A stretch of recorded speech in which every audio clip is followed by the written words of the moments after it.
Bismillahirrahmanirrahim. Assalamualaikum warahmatullahi wabarakatuh. Alhamdulillah wassalatu wassalamu ala Rasulillah wa ala alihi wa sahbihi wa mawalah wa la hawla wa la quwwata illa billahi wa ba'du. Alhamdulillah, di malam ini kembali kita bisa duduk bertalabul ilmi di Masjid Nidaul Ilmi, Kapling Beliung, Tanjung Riau. Salawat dan juga salam kita hadiahkan kepada Rasul kita, Nabi besar Muhammad sallallahu alaihi wa ala alihi wasallam.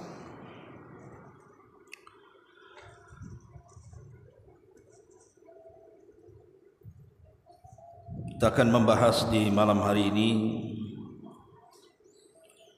beberapa kaidah dari rahasia keajaiban dari kesehatan Nabi sallallahu alaihi wa ala alihi wasallam.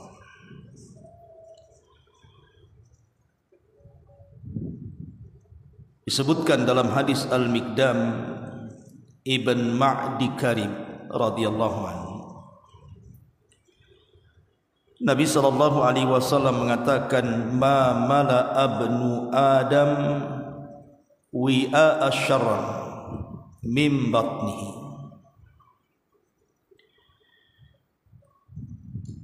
Dari Al-Miqdam bin Ma'di Karib radhiyallahu an, Rasul bersabda, tidaklah anak cucu Adam memenuhi satu tempat yang lebih buruk dibandingkan daripada perutnya.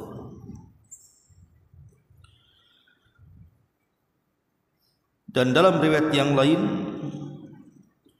bihasbi ibni Adam aklatun yukimna sulbahu fa in kana la mahalata fa thuluthun li ta'amihi wa thuluthun li syarabihi wa thuluthun li nafsihi.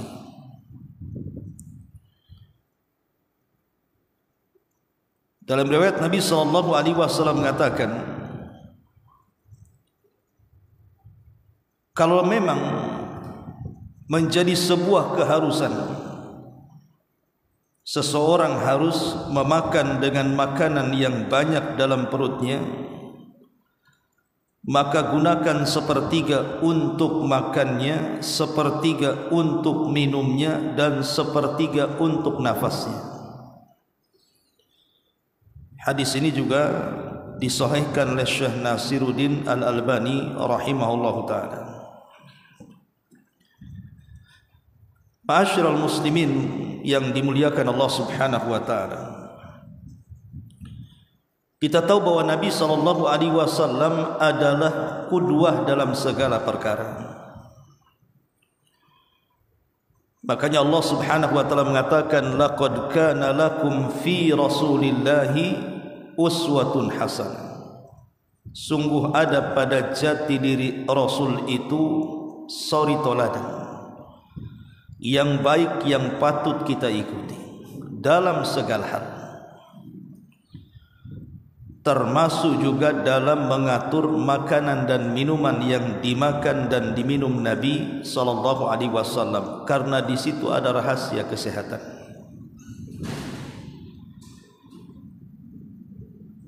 Sebagian ulama mengatakan dari hadis ini ada 6 kaidah yang sangat bagus sekali kalau seandainya kita renungkan dan kita amalkan. Pertama, jangan memenuhi perut dengan makanan yang banyak, karena kita tahu bahwa perut kita ini adalah masdar dari seluruh penyakit. Jadi penyakit itu sumbernya dari perut. Berdasarkan hadis ini, Nabi mengatakan ma mala abnu adam wi'a syarran min batni.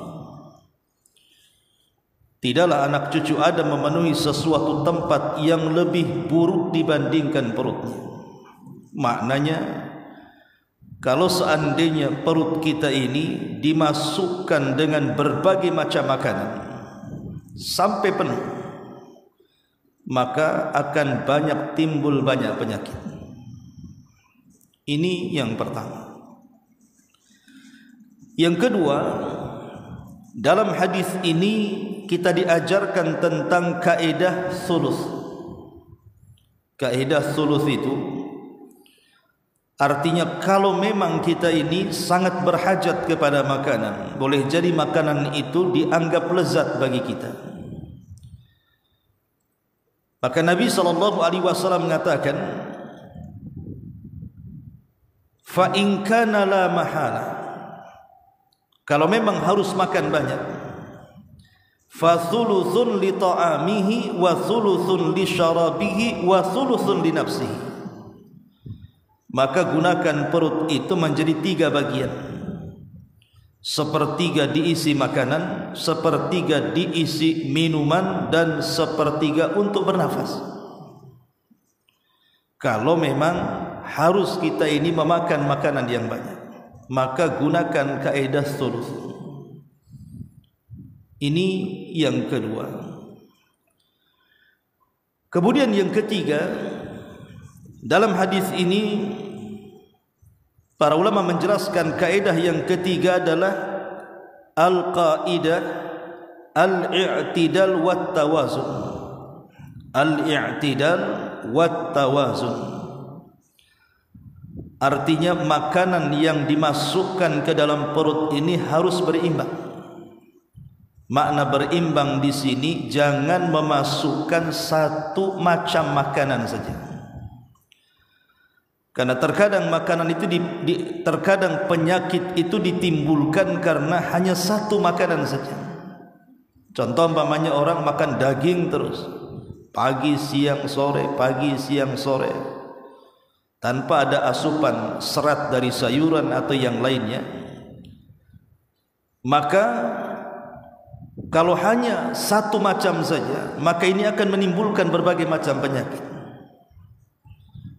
Maka gunakan kaidah at-tawazun wal i'tidal.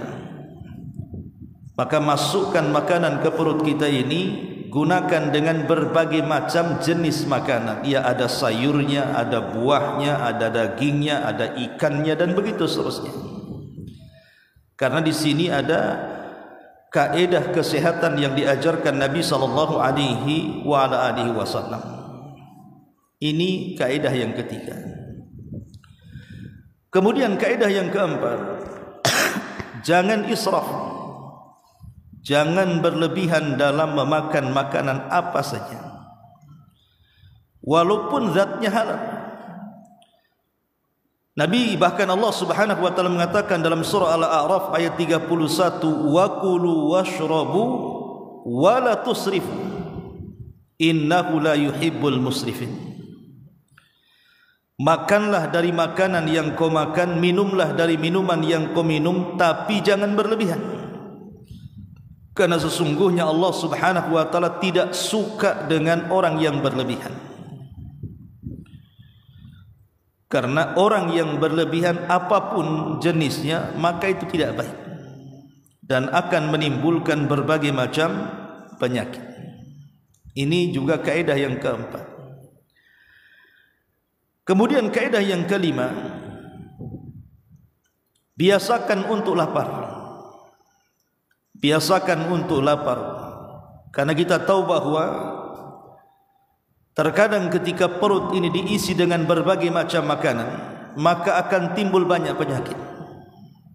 Lah ketika kemudian dibiasakan dengan lapar, maka itu salah satu solusi untuk membuang penyakit-penyakit yang ada dalam perut. Makanya kenapa minimalnya setahun sekali dalam Islam itu ada syariat puasa Ramadan. Karena selama 11 bulan perut ini memproduksi dengan sangat lelah berbagai macam makanan yang menimbulkan penyakit.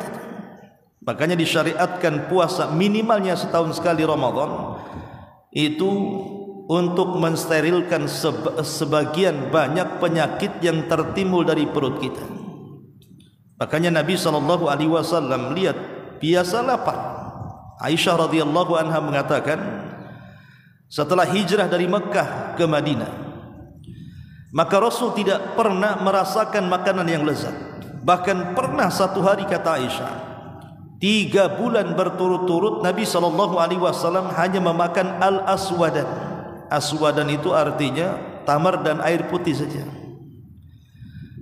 Ini kaidah yang kelima. Dan yang terakhir, simpanlah makanan di rumah itu yang mengandung obat-obatan seperti madu, minyak zaitun, habbatus sauda. Karena begini, ikhwatu fillah muliakan Allah Azza wa Jalla, dalam bab tauhid atau dalam kitab tauhid, ketika kita bicara tentang sistem pengobatan,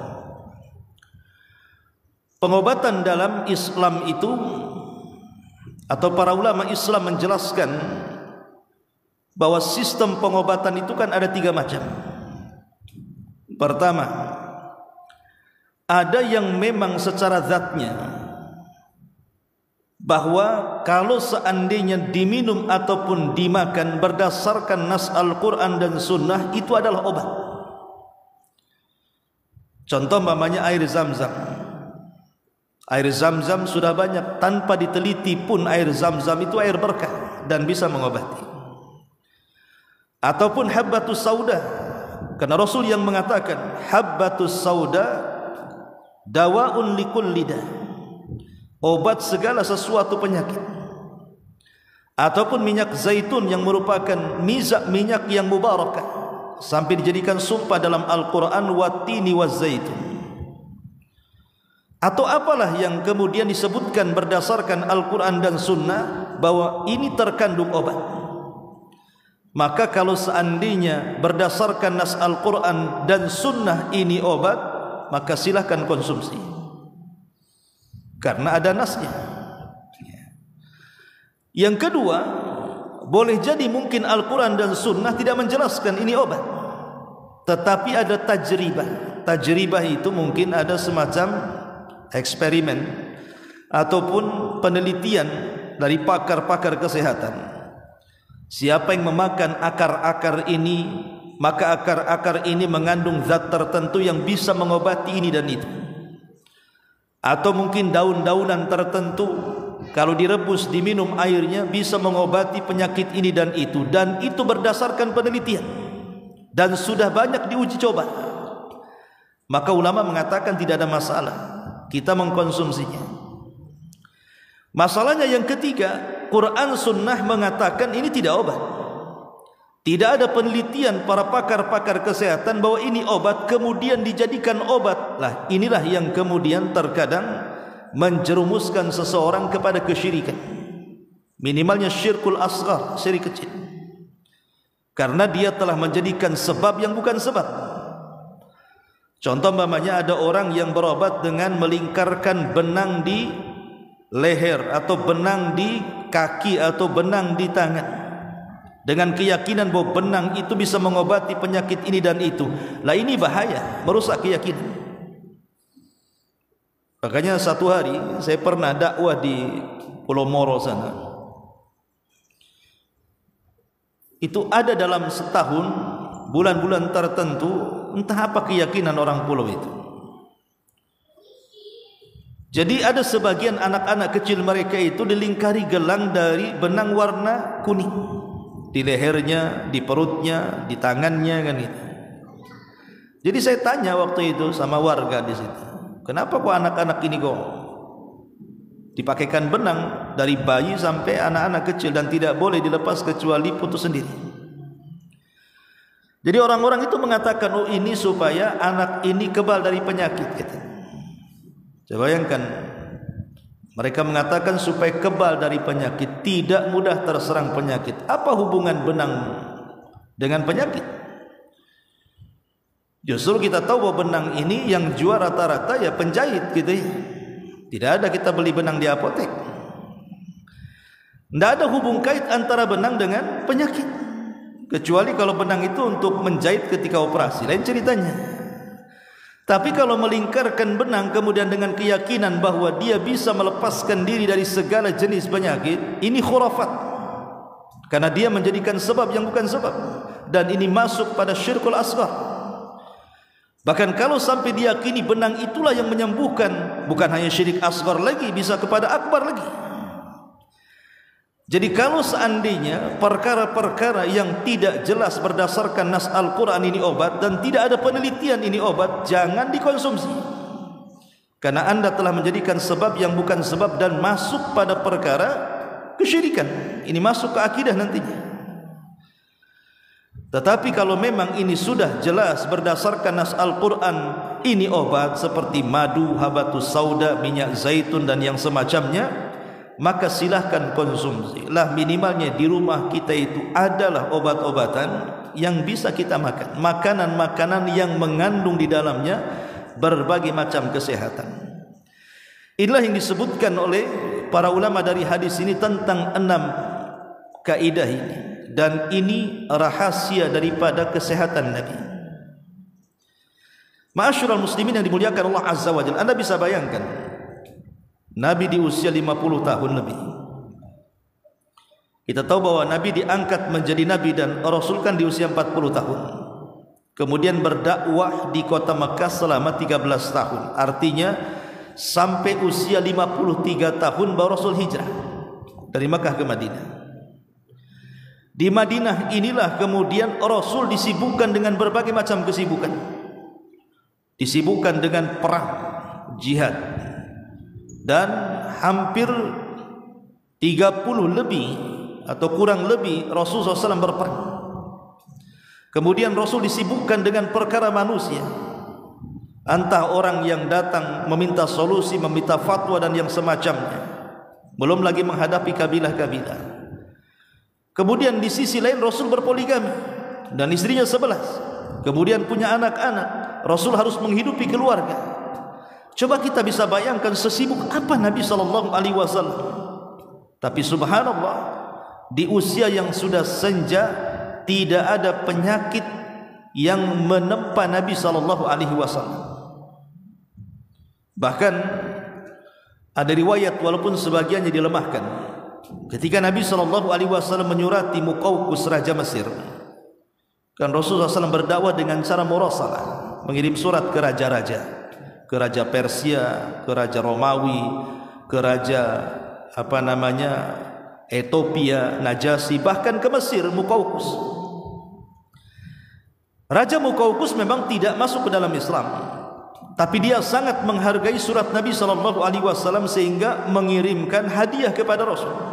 Apa hadiahnya? Pertama 2 budak perempuan, Maria Qibtiyah dan Sirin.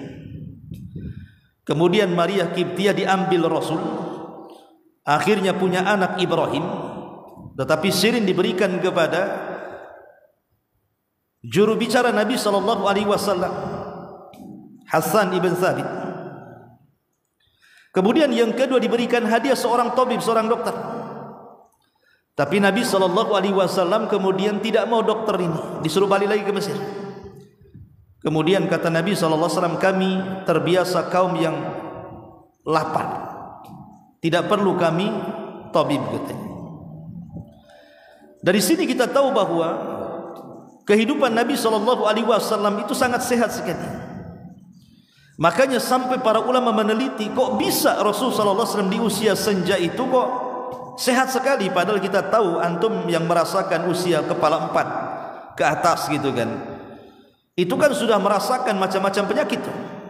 40 tahun ke atas itu kan biasanya ceritanya sudah cerita penyakit. Lain kalau usia 20 tahun cerita cita-cita. Ini kayak anak-anak yang masih muda ini kan kalau bicara dengan kawannya pasti cerita cita-cita kan. Cita-cita antum kalau besar jadi apa kan itu. Tapi kalau usia 40 tahun kan tidak ada cerita cita-cita, cerita penyakit. Aduh, kolesterol naik, darah tinggi naik. Cuman kolesterolnya, asam uratnya, darah tingginya, paling itu yang diceritakan. Nanti usia 50 tahun ke atas bukan penyakit lagi, fasilitas rumah sakit biasa diceritakan. Nanti usia 70 tahun cerita dokter, oh dokter itu bagus, dokter itu tak bagus kan. Habis itu cerita tamiang lah terakhir itu. Tapi jelas kita tahu bahwa usia-usia senja 40, 50 tahun ke atas kan sudah rentan dengan penyakit. Tapi lihat Nabi SAW itu sehat sekali. Sehat sekali. Bahkan yang mengakibatkan kesehatan Nabi SAW terganggu itu karena racun. Nabi SAW itu kan ketika perang Khaybar pulang, kemudian sebelum pulang dijamu oleh seorang wanita namanya Zainab bintul Haris, Yahudi, seorang wanita Yahudi yang ingin meracun Nabi. Kemudian wanita ini, Zainab bintul Haris ini bertanya kepada orang, apa sih yang disukai Nabi itu? Orang-orang mengatakan pahanya daging kambing. Maka kemudian dia pun memasak masakan yang lezat untuk Rasul dan para sahabat untuk mengundang makan di rumahnya. Dan ini menunjukkan boleh memakan makanan orang Yahudi, sembelihan orang Yahudi boleh. Karena Allah mengatakan di dalam surah Al-Maidah kalau tidak salah ya, tentang halalnya sembelihan ahli kitab. Wa ta'amul ladzina utul kitaba hillu lakum, dan makanan ahli kitab halal bagi kalian, maksudnya sembelihannya. Karena Rasul ketika diundang oleh Zainab bintul Haris, seorang wanita Yahudi, mau datang dia dan sempat memakan sedikit makanannya. Tidak tahu kalau Zainab itu sengaja menaruh racun ke paha kambing itu. Ketika Nabi SAW sudah mencicipi sedikit, termakanlah sedikit racun itu. Tiba-tiba Allah membuat makanan itu bicara. Jadi paha kambing itu tiba-tiba dibuat Allah bicara. Dia ngomong sama Nabi, jangan teruskan kau makan aku, katanya, karena wanita itu sudah meletakkan racun pada aku, katanya. Maka Rasul berhenti, kemudian mengatakan di antara para sahabat, jangan kalian makan, karena dalam makanan yang kalian makan ada racunnya. Masalahnya ada seorang sahabat yang sudah termakan, kemudian setahun setelahnya dia meninggal. Karena setahun setelahnya dia meninggal, maka Rasul kemudian menghukum Zainab dengan hukum qisas, dibunuh. Seandainya sahabat ini tidak mati, tentu tidak akan dihukum kan gitu ya. Jadi Rasul tidak membalas kepada Zainab yang sudah meracunnya. Tapi kenapa kemudian Zainab dihukum? Bukan karena dia menyakiti Rasul kena meracun, karena ada seorang sahabat yang ikut makan mati. Makanya kemudian ditangkap dan dikisos karena dia sudah membunuh. Tetapi syahidnya di sini Nabi SAW itu sehat. Tapi racun ini baru kemudian berpengaruh kepada Rasul setelah beberapa tahun dari perang Khaybar itu. Baru Rasul merasakan racun itu mulai berpengaruh. Tapi dari sini kita tahu bahwa Nabi itu sehat. Makanya wajar kalau kemudian para ulama meneliti kesehatan Rasul sampai membuat kitab, banyak kitab, salah satunya Tibun Nabawi. Bagaimana cara kesehatan Nabi. Dan kalau memang betul-betul orang itu mengetahui tentang kehidupan Rasul, mulai dari tidurnya, makannya, olahraganya dan begitu seterusnya, maka dia akan sehat.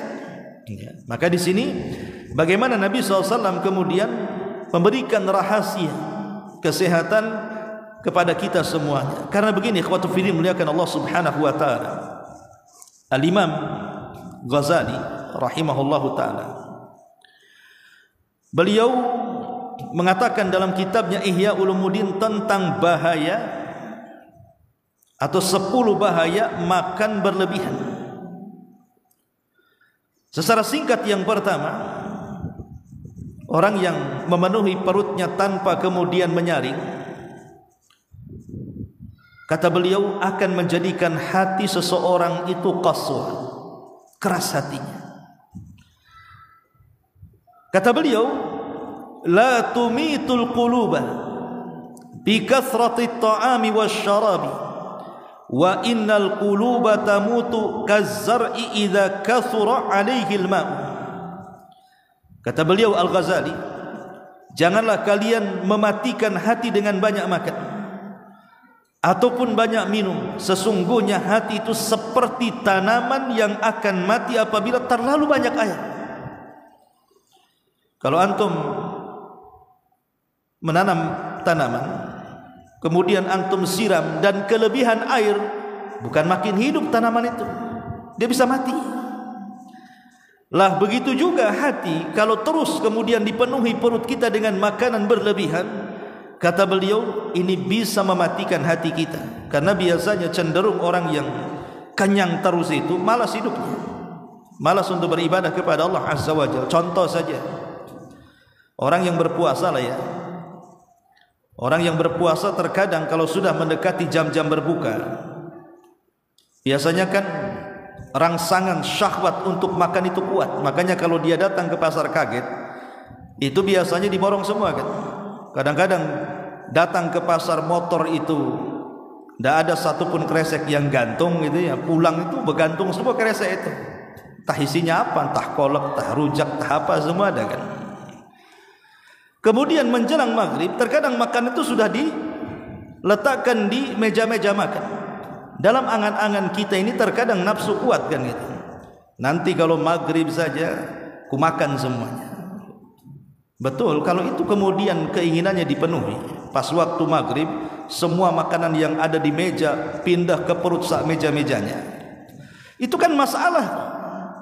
Akhirnya kan malas maghribnya, malas isyanya, malas pula tarawihnya kan. Dan itu kita bisa rasakan kok itu. Ini bukan cerita, antum bisa merasakannya. Lah itu kan bisa menunjukkan bahwa terlampau kenyang itu bisa melemahkan dalam ibadah. Kenapa? Karena hatinya menjadi mati. Ini yang pertama. Yang kedua, kata Imam Ghazali, mendorong untuk berbuat maksiat. Orang kalau kenyang terus itu mendorong untuk berbuat kemaksiatan kepada Allah Subhanahu wa taala. Kemudian yang ketiga, kecerdasan berkurang karena malas gitu ya. Kemudian yang keempat, semangat beribadah menurun.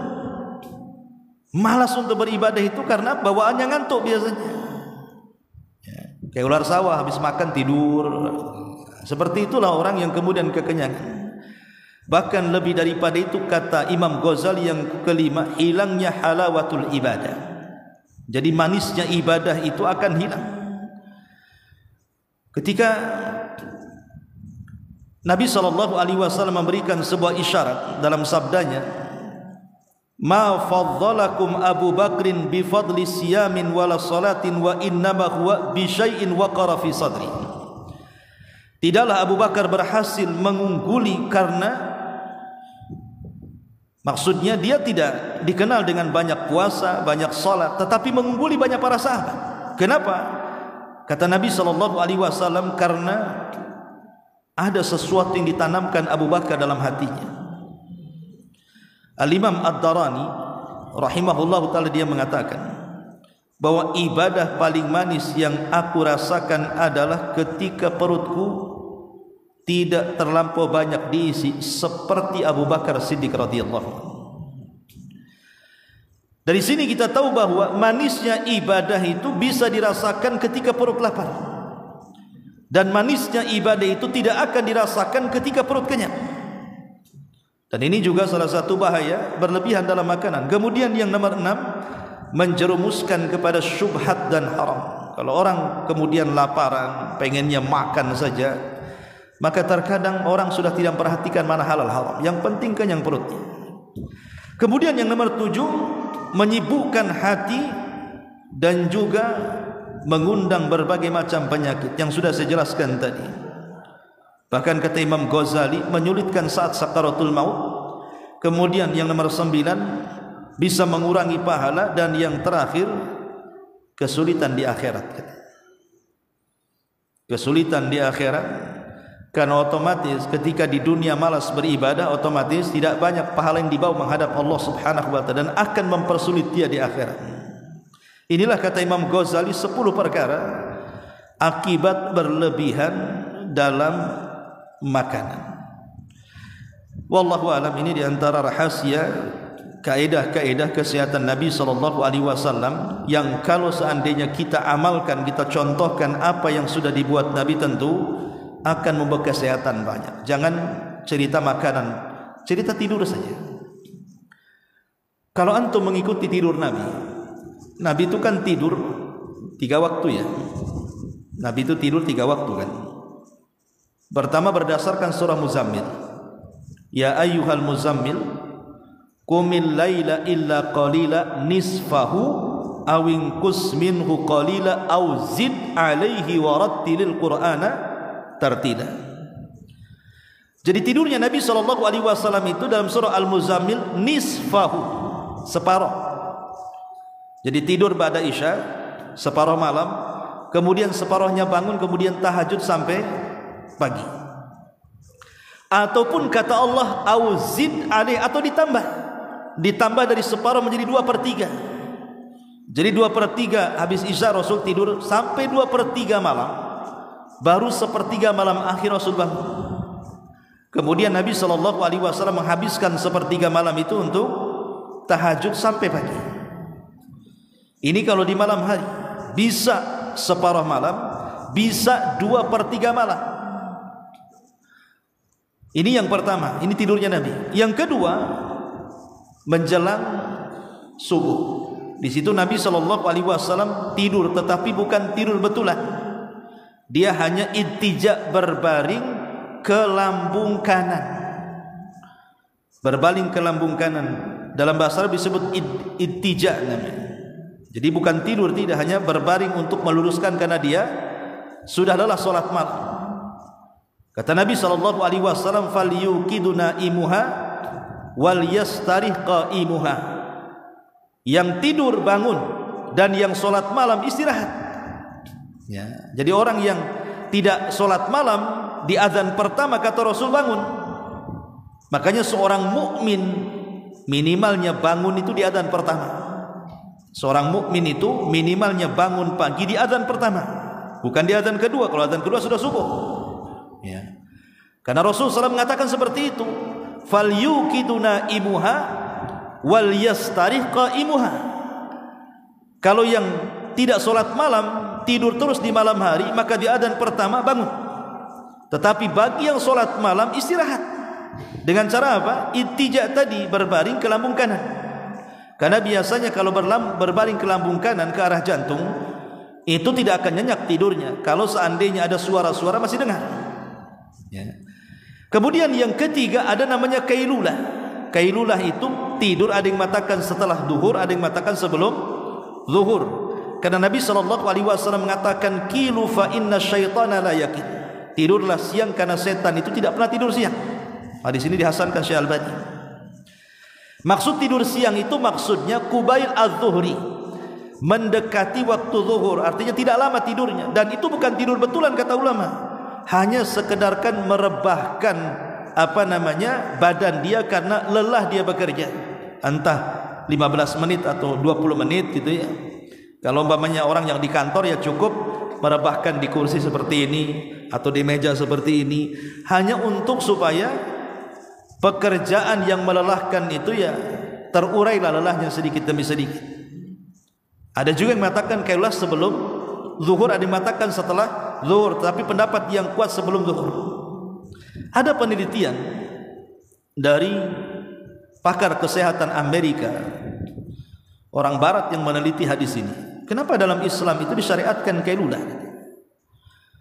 Kemudian pakar kesehatan ini mengatakan orang yang terbiasa melakukan kailulah maka akan dijauhkan dari penyakit stroke. Akan dijauhkan dari penyakit stroke. Kita tahu bahwa orang yang stroke itu kita lihat kan terkadang mati semua anggota badan. Tapi orang yang membiasakan kailulah akan terhindar dari situ. Okelah, tidak ada penelitian dari pakar kesehatan Amerika sana. Tetap kita ini mengetahui dan meyakini bahwa apapun yang dikerjakan Rasul pasti ada maslahatnya. Diteliti atau tidak, pasti ada maslahatnya. Karena setiap perintah itu pasti ada kebaikan, sebagaimana setiap larangan pasti ada keburukan. Itu kaidah itu. Karena Islam itu datang untuk membawa kemaslahatan dan mencegah madarat. Maka setiap yang dilakukan dan diperintahkan Rasul pasti ada maslahatnya, sebagaimana setiap yang dijauhi Rasul dan yang dilarang Rasul pasti ada madaratnya. Kalau Nabi melakukan kailulah pasti ada manfaat di situ, diteliti ataupun tidak. Ya, makanya kita ini cukup mengikut saja, maka kita akan mendapatkan rahasia kebaikan yang diajarkan Nabi SAW dalam bab apapun, termasuk juga dalam bab kesehatan. Di antara faedah hadis Miqdam ibn Ma'di Karib radhiyallahu an. Wallahu alam. Sampai di sini subhanakallahumma bihamdika asyhadu an la ilaha illa anta astaghfiruka wa atubu ilaik. Allahu taala alam. Assalamualaikum warahmatullahi wabarakatuh.